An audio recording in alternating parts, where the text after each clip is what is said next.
some Seaquist cherry orchards.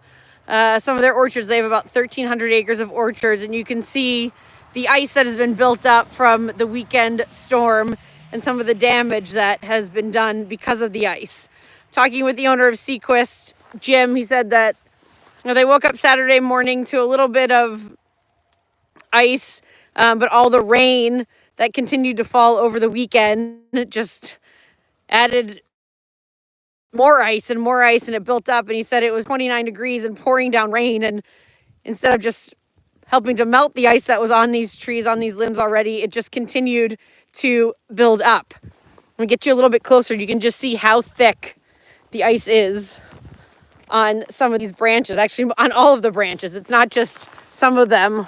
Put my hand in here for you to see just how thick the little branch in there, and then the ice is probably 4 or 5, maybe 6 times just the sort of balls on the end here. I mean, the good thing is that the buds that are on here were still dormant from the winter, so that isn't really causing, the ice isn't causing any damage to the buds.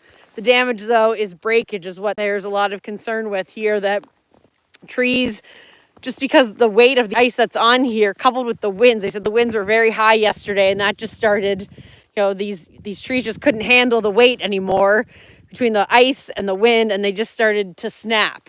So there's one right there, the top of this tree right here. And let me walk you over to this tree. It's very interesting. You can see this limb right here that is bent. That normally would be standing straight up, probably another 3 feet taller, straight up into the air. But the weight, everything is just drooping a lot under the weight of the ice that is here. And they really need some sun. Look up into the sky. It's very cloudy here. They're hoping for some sun to help melt this ice. They just need this ice gone, take some of the weight off the trees, because that, the branches simply are just breaking. As we were out here, we did have a little pocket of sunshine that came, and you could just hear how quickly, everything started to kind of click, click, click, click, click, click, click, click, like that, as the ice was melting. Like the ice wants to melt off of these branches. It's just not happening fast enough. I mean, just look at the thickness of the ice on these. You can see how much ice is on there. And to touch them, it's not even like really wet. To touch them, it's solid ice, so it's not even dripping or melting at all yet.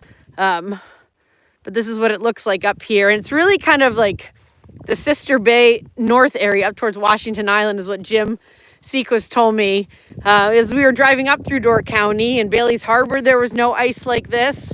And then you really just kind of hit a line, and it was all ice covering all these trees. More just orchards over there, just, regular trees here. You can look, I don't know if you probably can't see that well, but up on the power lines, there's ice there too. Jim said that they had power. The power company was up and down his road 3 times yesterday. They had power, they didn't have power, they didn't have it, they had it, back and forth. And again, it's out for a little bit this morning, he said. But just giving you a look around, just how thick this ice is on these trees and the damage that it's causing.